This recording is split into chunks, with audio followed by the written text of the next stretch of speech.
In 1317, Pope John XXII was only a year into his papacy, though he had been elected already in his early 70s. He was an expert in church law, issuing rulings favoring the suppression of the Knights Templar, and had already faced direct assassination attempts in his career. And in 1314, there followed a flurry of sorcery trials in which dark necromancy had been used allegedly against the French crown. And through 1317 to 1319, investigations and trials uncovered several plots to kill the Pope through sorcery and poison. 1320 would realize yet another plot. Galeazzo Visconti of Milan was accused of attempting to use aconite, wolf's bane, a powerful poison, and image magic to kill the Pope yet again, this time attempting to bring Dante Alighieri, that Dante, into the conspiracy to charm the image of the Pope. From the beginning of his papacy, sorcery and heresy were at the forefront of John XXII's attention, and it would be during this period that sorcery would be transformed from sin to heresy, thus forever changing Western attitudes toward magic generally. But what was the process, and how did John XXII transform our understanding of magic and even set the stage for the nightmare of the witch trials that followed all the way down to the satanic panic of our day? Let's explore the early 14th century transformation of sorcery from mere sin to heretical depravity. Make sure to subscribe here to Esoterica for explorations and topics in esoteric history. And if you'd like to support this work of providing evidence-backed, free, and accessible content, I'd hope you consider checking out my Patreon, where you can donate a small amount of money to keep the lights on and keep the production rolling, and maybe some of the cool merch that we have on the channel as well. If you're new to the study of esotericism, you should check out my study guide, which gives you a reliable lay of the land in the literature. And if you're interested in actual historical books and topics on the occult and the mystical, check out our bookstore over at Esoterica Rare Books. You can find all of those links in the description and in the pinned comment below. But now let's explore the 14th century shift in attitudes toward magic and divination, a transformation, as I mentioned, that set the stage for the early modern witch trials and the recent and kind of ongoing satanic panic. I'm Dr. Justin Sledge, and welcome to Esoterica, where we explore the arcane in history, philosophy, and religion.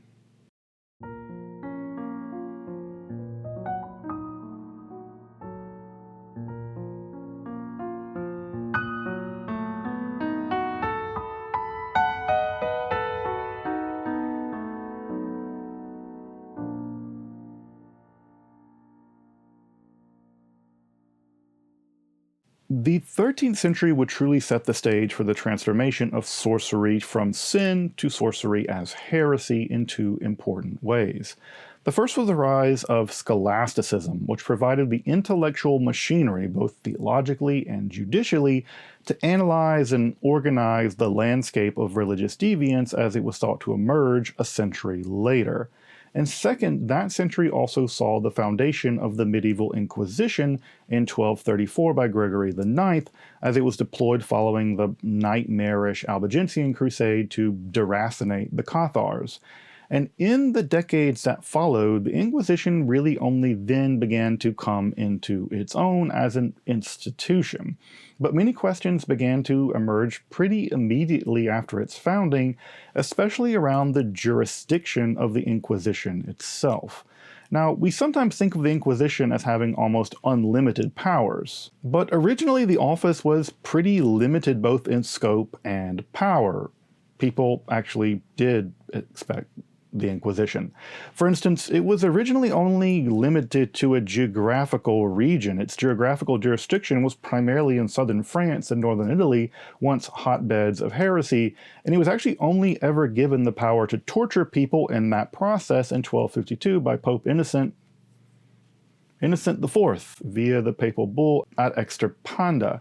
Further, it was only ever a heresy hunting office and could only target individuals suspected of holding or spreading specifically heretical positions.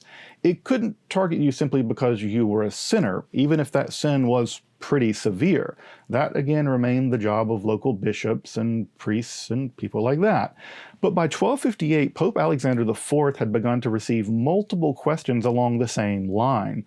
Does the Inquisition have the power to investigate specifically the instances of sorcery and divination, especially when it relates to diabolical ritual magic? The reason for this line of question was rooted in the Scholastic analysis, which was increasingly linked to the performance of feats of sorcery, especially learned magic and divination, with both forbidden reverential interactions with demonic forces and contracts with those demonic forces by which to apparently gain supernatural powers were established by the Scholastics as sort of a sine qua non of this form of sorcery.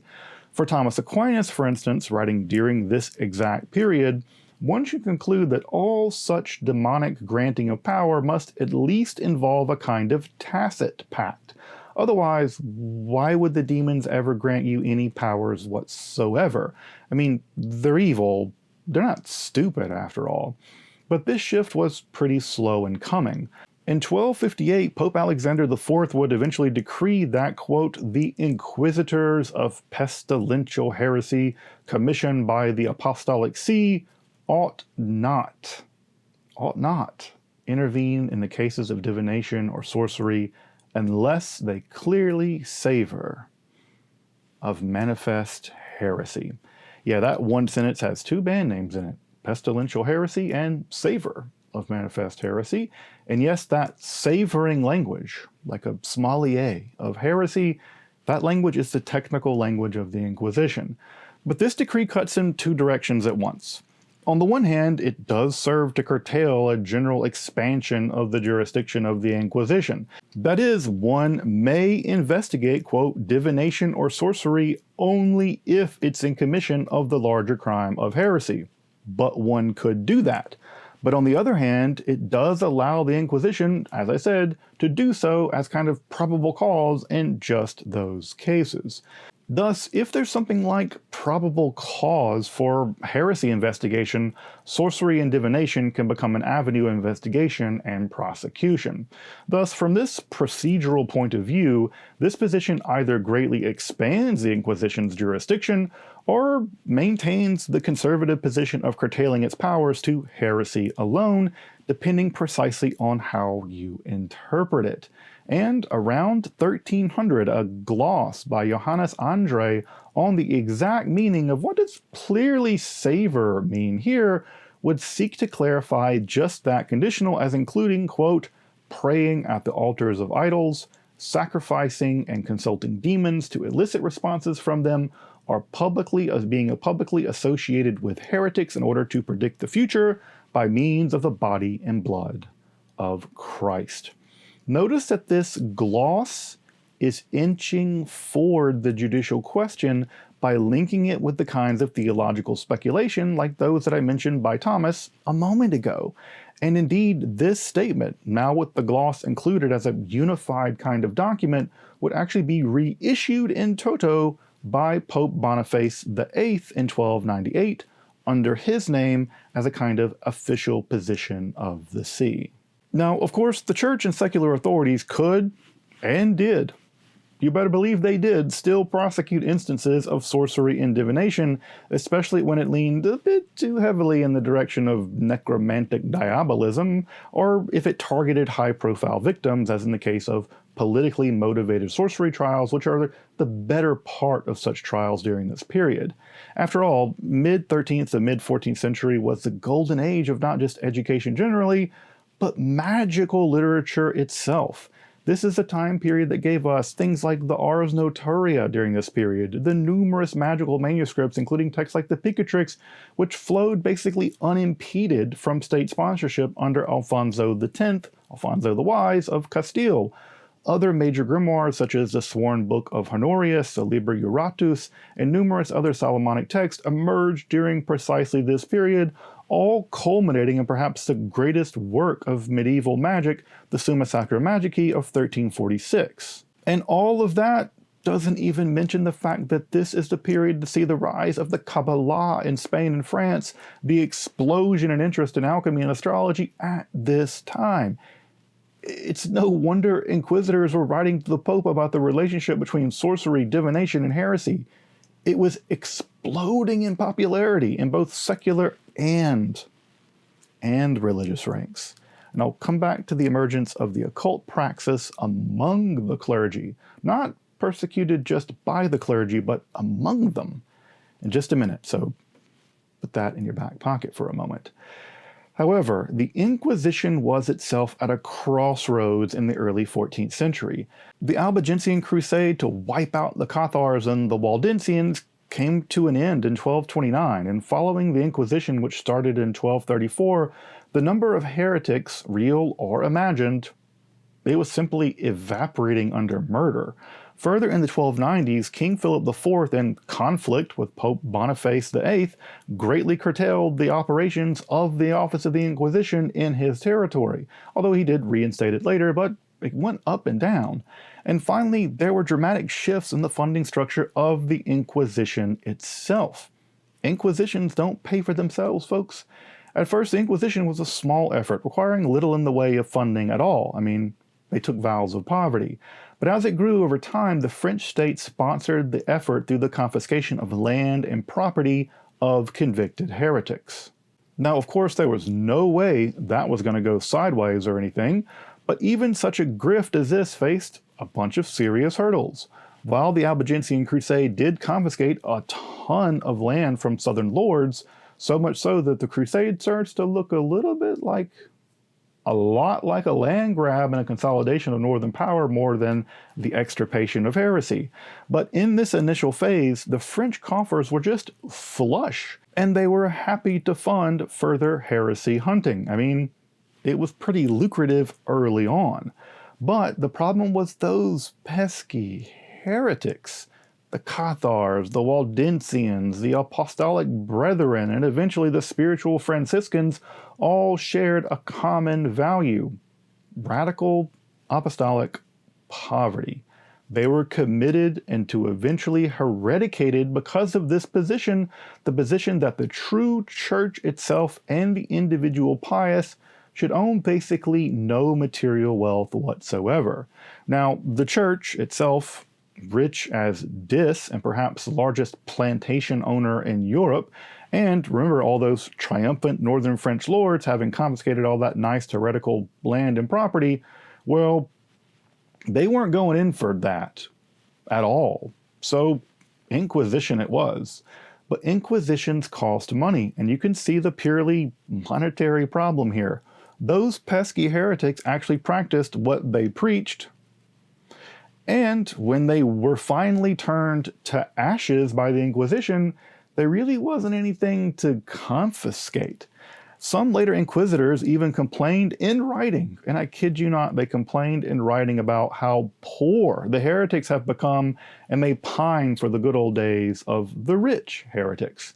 So just as we're told to diversify our income streams these days through hustling, so too were those post-Crusade inquisitors looking to expand their markets. So by 1258, we're already seeing inquisitors ask about expanding their jurisdictions into the investigation, the prosecution, and the expropriation of the wealth of diviners and sorcerers under an expanded classification of heresy.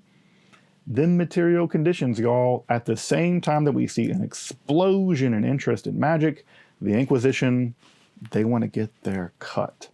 And when we come to John XXII, beset with multiple attempts on his life through necromancy, as if the devil himself were laying siege to the emergent papacy at Avignon, a trained canon lawyer, he was not going to stand idly by. And in August of 1320, we see the first shift in attitudes toward heresy and sorcery, at least in a regional level.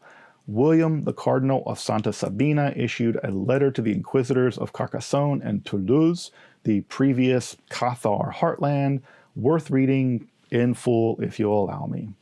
Our most holy Father and Lord, by divine providence, Pope John XXII, fervently desires that the sorcerers, the gender there is masculine, sorcerers male, the infectors of God's flock, flee from the midst of the house of God. He ordains and commits to you that by his authority against them who make a sacrifice to demons or adore them, or do homage unto them by giving them as a sign a written pact or any other kind of token, or those who make certain pacts with them, or those who have for them made certain images, or other things which bind them to demons, or by invoking demons plan to perpetuate whatever sorceries they wish, or who, abusing the sacrament of baptism, themselves baptize, or cause to be baptized an image of wax or some other material. And they whom themselves make these things, or have them made in order to invoke demons, or if knowingly they have baptism, orders, or confirmation repeated, then concerning sorcerers and witches, again, sortegilis et maleficis, the grammar here is still masculine. These are not witches yet, but those who abuse the sacrament of the Eucharist or the consecrated host and other sacraments of the Church by using them or things like them in their witchcraft and sorcery, you can investigate and otherwise proceed against them by whatever means available to you, which are canonically assigned to you concerning the proceedings against heretics. Indeed, our same Lord amplifies and extends the power given to inquisitors by law, as much as the office of the Inquisition against heretics, and by his certain knowledge, likewise the privileges in all and singular cases mentioned above. Now, I know there's a lot going on in this letter, but let's break it down a bit. The first is that it is written. It's a written order, and it provides authorization only to inquisitors in a very specific region, that of Carcassonne and Toulouse. This isn't a writ generally allowing inquisitors a kind of lax attitude wherever they find things. It's likely meant to be a kind of surgical strike at sorcery as perceived as flowing from the heartland of heresy. Recall that the last alleged Cathar Perfecti would only be burned at the stake in the following year, in 1321. The second is that the cardinal, very likely at the behest of Pope John XXII for sure, is still proceeding carefully with the guardrails of canon law and precedent. He's not inventing anything new, he's expanding. He's taking the 1258 text and its gloss as reissued in 1298 and expanding it and issuing it as a specific regional decree. But the logic of the decree is still worthy of several observations. The first is the concern around the kind of reverence shown to demons in the security of magical powers. Specifically, the concern is around showing dulia and latria to demons in exchange for demonic favors. Now, latria is adoration and worship specifically reserved for the divine. Worshipping an idol is idolatria, idolatry. Further, dulia is a kind of veneration reserved for saints, angels, or the Virgin Mary, who sometimes gets her own specific hyperdulia form of adoration, but that's another question entirely. Regardless, the concern here is a satanic violation of the first commandment, in which God is effectively replaced by his inverse, Satan. That isn't just a sin. Sinners still recognize the law of God and hopefully seek to reconcile themselves to it. This is a theological inversion which upends Christianity itself. This isn't just sin, it's revolutionary Satanism. And I would say that savors as manifest heresy. Although I have to say I'm not exactly a sommelier of heresy, though I should at least get a license. Hey, Catholics, cut me a license. Further, we also see the concern that St. Thomas Aquinas had that all transfer of magical power, or apparent or alleged transfer of magical power, I should say, from demons, real or imagined, necessarily involves some kind of pact, written or tacit. Again, imagine how the Church imagines itself. as a kind of new covenant established by Christ as bringing the old covenant to its completion, with the church itself as a kind of priestly mediator of that very covenant. It makes another covenant, or renews a covenant. Thus, if one makes another covenant, a deviant covenant, especially with demons or heretics, invoking the aid of Muhammad would actually be eventually added to this list, by the way, which involves the condition of one's soul for a specific boon or power or sorcery or what have you, this is effectively the cancellation of the covenant with Christ, thus making a pact, deal, or covenant with a demonic force, explicitly or tacitly. And recall that all such pacts are those conditions for Thomas. This places you outside the church, firmly on Team Satan, apparently. And again, that sounds pretty heretical. Finally, the last concern is around the duplication or the abuse of the sacraments. Of course, as a kind of mediatrix, the church shepherds the soul of the sinner through redemption by the mediation of the church via the sacraments, especially baptism and the Eucharist. And if the church is the sole means, outside the church there is no salvation through which the sacraments can be legitimately administered, any redundant application of them, like rebaptism, remember those horrifying Anabaptists of a few centuries later, or the perverted use of the sacraments or sacramentals, displays a wanton rejection of them precisely as sacraments, and thus of the very church that produced them. Such an action could then reasonably interpreted as especially efficacious sacraments were deployed in the furtherance of a pact with the forces of evil for the acquisition of the power of sorcery, well, that could be pretty easily construed as heretical in nature. Though, to be clear, as I mentioned, demonologists of this period rejected the idea that demons had any power whatsoever, natural or supernatural, to give to any would-be edgy necromancer. Since Augustine, the position of the theologians was that such demonic temptations were just a long con to damn the soul. Demons were utterly bereft of any power whatsoever unless God directly granted it to them for whatever reason, like to tempt your soul or whatever. So they had no powers to give you, and after a confession extracted through torture and convicted of heresy, you would be turned over to the secular arm, tortured, and further then burned alive. And then you would go to hell. Bummer. But all of this requires, admittedly, a lot of reading between the lines on the part of myself, and maybe the idea for reading it at the time of the Inquisition was, wink, wink, wink, nudge, nudge, nudge, you guys have a lot more jurisdiction. Well, not the torture and stuff, and that's not between the lines. But in effect, what the 1320 text is doing is deepening and expanding the range of probable cause by which to initiate an investigation into a suspected case of heresy. For instance, it would still be possible to engage in sorcery, even the forms of sorcery enumerated by William in 1320, and still not necessarily be convicted of heresy. Not yet, at least.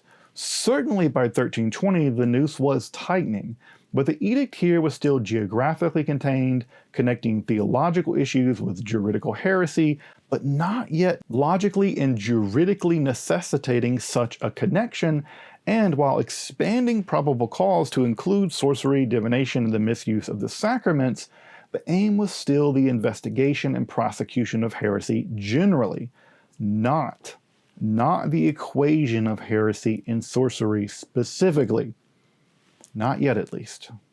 Now, just a few years later, Bernard Guy, one of the principal inquisitors of the region, would complete the first major handbook to guide the nascent Inquisition. Now, I've covered inquisitional handbooks in a much deeper dive episode if you want to check that out. I think it's like an hour and 15 minutes long. But what's conspicuous about Bernard Guy's Practica Inquisitionis Hereticae Privitatis is just how little it's concerned with sorcery and divination, diabolical or otherwise. And while it does appear in the 5th part of the text outlining the nature of various kinds of heresy and following the chapter on the perfidy of the Jews, given that the Jews can't really be by definition heretics, to be a heretic you have to be a Christian first. Areos means choice. You have to be a Christian and then choose to believe deviant things, and you have to endure in that error. You can't be a heretic, as edgy as that is, until you're a Christian. The chapter on sorcery is actually extremely brief and largely wrote from previous sources.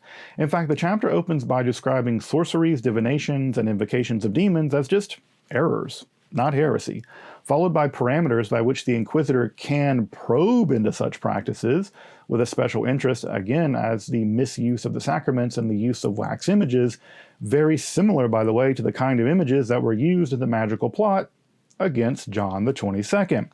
Now, in my rereading of the Latin original, which I have right in front of me, the word heresy doesn't even occur, and in his Sententiae, a collection of basically sentencing guidelines for those convicted of heresy, there are no such sentences for convicted sorcerers in Guy's texts. Now, he does have some adjurations for demoting priests convicted of, it seems to be kind of a thought in passing. But for being the initial definitive guide to inquisitional procedure, the text is largely uninterested in sorcery and divination. What will become witchcraft isn't even present at all because it just doesn't exist yet. That's over a century away. Unless it's just an adjunct to the central concern at hand by Guy, heresy, which is exactly what would you expect of an inquisitorial guide.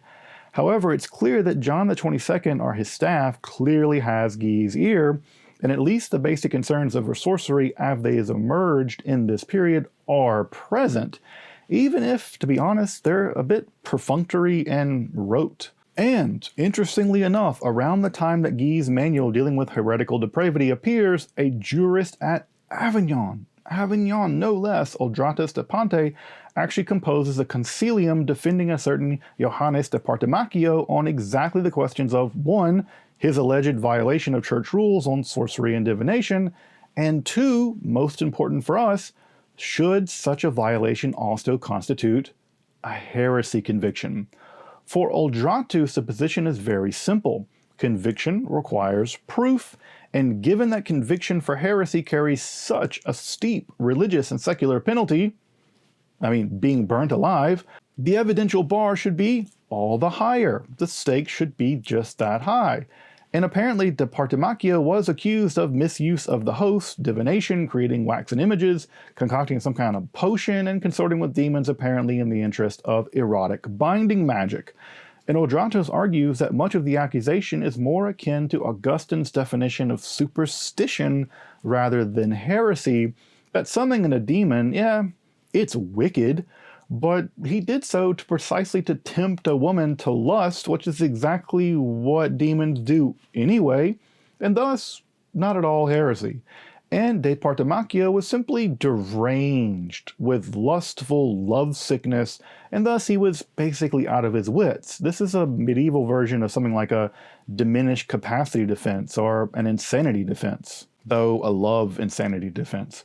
Further, that the Inquisitional investigators were overly zealous, they violated protocol, and that even the testimony against him was simply conflicting and thus of dubious value. No doubt, a case like this in the early 1320s could have gone a long way of setting inquisitorial precedent, and sure enough, we learned that at the end of the brief, that he was ultimately absolved of the crime of heresy by the Archbishop and Cardinal as Bischofum Imbrum of the appellate court, very likely saving his life. He was absolved. But this brief is a crucially important glimpse into both the day-to-day running of the inquisitional system on the question of heresy and sorcery in this period, but of a special interest because, at least at the appellate level, sorcery did not automatically induce a heresy conviction, and 2 reasonable arguments which separated sorcery as superstition from heresy as a crime still obtained and carried the day. the Inquisition was, by the mid-1320s, still listening to rational arguments in these cases, and you could be absolved of the crime, just as we see here. Now, perhaps in the confusion of all this new inquisitorial manuals, a recent uptick in specifically sorcery-related trials and investigations, John XXII himself releases the decretal Super illius specula in 1326. There he greatly laments that Christians are turning to droves to, quote, sacrifice to demons, adore them, make or have made images and rings and phials or other kinds of things for magical purposes, and bind themselves to demons. He warns that this pestilence, a language deeply associated with heresy at this time, is growing and that he must act to protect the church. All the while he did have a kind of quasi-magical knife for detecting poisons at court, so pot and kettle. Thus he warns anyone who dares either to learn, teach, or employ these abominations is worthy of severe sanction, and thus anyone who does so is ipso facto excommunicated. Yeah, immediately upon learning, teaching, or using such sorcery, one is immediately to be excommunicated. Now, this is a rather severe punishment, especially considering its automatic trigger. Just learning about magic makes you excommunicated, and effectively makes the accusation of sorcery one for which you are guilty and must prove your own innocence. In effect, in 1326, the decretal for the first time formally links sorcery and heresy through the automatic mechanism of excommunication. Sorcery has effectively become heresy, a transition that's going to echo down through the witch trials and down through the satanic panic of centuries to come. But this path is strangely non-linear in the end. The church isn't exactly known for taking such decrees back. It's more of a doubling down kind of institution. But something utterly strange happens in 1330. John XXII retracts the force of the decretal. On November 4th, he issued an order that to all major centers of inquisitorial investigation, ordering them to submit all their findings hitherto back to Avignon and to cease and desist any further such investigations of sorcery, divination, as it pertains to heresy. Of course, heresy hunting is gonna continue, and seemingly those engaged in heretical magic are perhaps still automatically excommunicated, but the Pope, himself targeted by murderous diabolism, greatly curtails the jurisdiction of the Inquisition on this matter. What explains this? I'm not totally sure, to be honest. I haven't seen much analysis in the standard studies, and even this recension of the text isn't translated in the standard text of the collection of primary sources about witchcraft translated into English, though it does appear in the crucial 1901 German edition, but it's not there in the more recent one.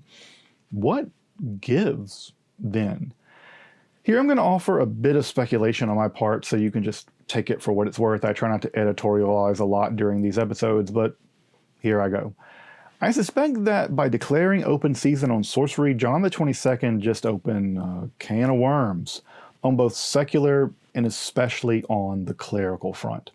Recall that a great deal of learning, especially ritual education, is still consolidated at this time in clerical ranks, and that bishops, priests, etc. have made up a significant population, perhaps the majority of people accused precisely of sorcery up to this point. Why? Because they are the only real population best able to engage and learn magic. Yeah, this is the origins of the clerical necromantic underground, very famous around here, and opening at St. Vitus for Kralis next month. Now, I would not be in the least surprised that when John XXII unleashed the inquisitors on the sorcerers, they discovered the enemy. And the enemy was themselves. This was not only potentially embarrassing, even undermining of their very mandate, but just a straightforward bureaucratic nightmare. Welding sorcery to heresy may have simply produced a glut of potential heretics, and not potentially wealthy ones either. I mean, a lot of those priests are still taking vows of poverty, and all needing now investigation and adjudication. Again, I'm not sure, but to open the door in 1320 only to swing it back shut in 1326, having all that documentation sent back to Avignon, and then shutting down the 14th century equivalent of the X-Files, likely outraged some version of medieval Inquisitor Fox Mulder, Special Inquisitor Fox Mulder. Again, why isn't this not a show? At any rate, a few years later, in 1330, Zachinus Ugloni would compose his Tractatus Super Materia Hereticorum. All of these books just sound so cool, which again represents a basically line-towing position of the period. Clearly, he argues there are some forms of divination and sorcery that do savor of manifest heresy, sacrificing to demons, dulia and latria to demons especially, and should thus be within inquisitorial jurisdiction. But others, those are mere superstitions, and they should be dealt with at the local level by local clerics. Indeed, he suggests that if something becomes truly pernicious, the secular authorities should deal with it. It's just not worth the church's time to hunt out every single superstition. Again, imagine how much superstition is going on among the local population. Superstition, this would just create a glut. So it's a deflection to deepening inquisitorial jurisdiction over sorcery and divination cases generally. Interestingly, one of the cases of clear heresy that he does in fact name is in the belief that sorcerers, still noted here as male, to be able to shapeshift. That is to say, sorcerers can turn their form, manipulate their form into such a thing as an animal. Thus, he felt it was actually heretical. It was heretical to claim that sorcerers could manipulate God's natural order in order to morph into things like animals. Perhaps they could create illusions, but to suggest more than that was patently heretical according to this text. Now, of course, that's a bit ironic considering that shapeshifting was a core concern of later witch hunters. So, who's the heretic now, Institutor? Regardless, John XXII would die in December of 1334, and while his successor, Pope Benedict XII, would continue to referee sorcery instances, there would be a steady decline in interest over the next 4 decades, with most pontiffs only really dealing with a single case during their entire administration. It would seem that sorcery and heresy had just largely achieved a kind of 14th century detente, with a limited scope of sorcery types still at least serving as probable cause for heresy prosecutions. Again, worshipping demons, giving them dulia and latria, making pacts, and perhaps cases that specifically targeted political offices. They were going to come after you, but in general it seems that most sorcery cases and divination cases, the church simply turned a blind eye to. And again, I think for purely realistic bureaucratic reasons. If they go targeting every peasant with a strange heretical belief, they're going to end up persecuting everybody, and the church knows that's a terrible idea. However, a fanatical Catalan inquisitor viciously seeking out anybody suspected of heresy beginning in the late 1350s, from clergy to Jews to the followers of Remendo Lol, he even accused the entire city of Valencia of heresy, would eventually earn repeated exile. He was even sentenced to drowning at one point for his unchecked zealotry. And in those periods of exile, Nicholas Emmerich would compose the titanic and positively fearsome Directorium Inquisitorum. And it will be in those pages that sorcery became linked to heresy down to this day. But if you want to learn more about the arguments that Nicholas Emmerich makes in his horrifying volume, which is staring at me from just below the camera, the Directorium Inquisitorum, you're going to have to check out my hour-long deep dive on manuals of the Inquisition. So you can find that link below. But from around Pope John XXII, we have the first links of heresy and sorcery. Emmerich would then draw that link from developments in the late 14th century to Johannes Nider's work, the Pharmacarius, in 1436 to 1438, in which the witch and witchcraft would become women, a women-led heresy, all of which would be truly consolidated in the Malleus Maleficarum of 1486-87, the central instrument of the first true wave of the early modern witch trials. Now, I've done episodes on Emmerich, on Bernard Guy, on the Formicarius, on the Malleus Maleficarum, if you want hours of being depressed, but perhaps educational about the development of sorcery and witchcraft in the Western world, so check those out. But the early 14th century is clearly as instructive as it can be as to the developments of our understanding of the relationship of sorcery and heresy, and the Inquisition's role in their investigation and adjudication, with the most important person in that process in some sense being Pope John XXII, himself targeted for diabolical assassination. But as we've seen, the process occurred in small incremental steps beginning in the late 13th century. It was never ever really in a linear fashion. Edicts would be given and then rescinded. And it's always surprising in both its contingency and the fact that it's born of the material facts of history. The Inquisition just needed to get funding. And yet, given that in popular culture we still link sorcery with diabolism, magic with Satanism, and the dark arts with heresy, we live to this day with the legacy of the witch hunts and the satanic panic. None of this is sheer accident, but historical processes that reach back centuries. Processes we would all do better to understand. As William Faulkner had it, the past isn't dead. It's not even past. I've included a reading list for material in the description so you can consult all of these sources yourself and more on the history of demonology to come. Until then, I'm Dr. Justin Sledge, and thank you for watching Esoterica, where we explore the arcane in history, philosophy, and religion.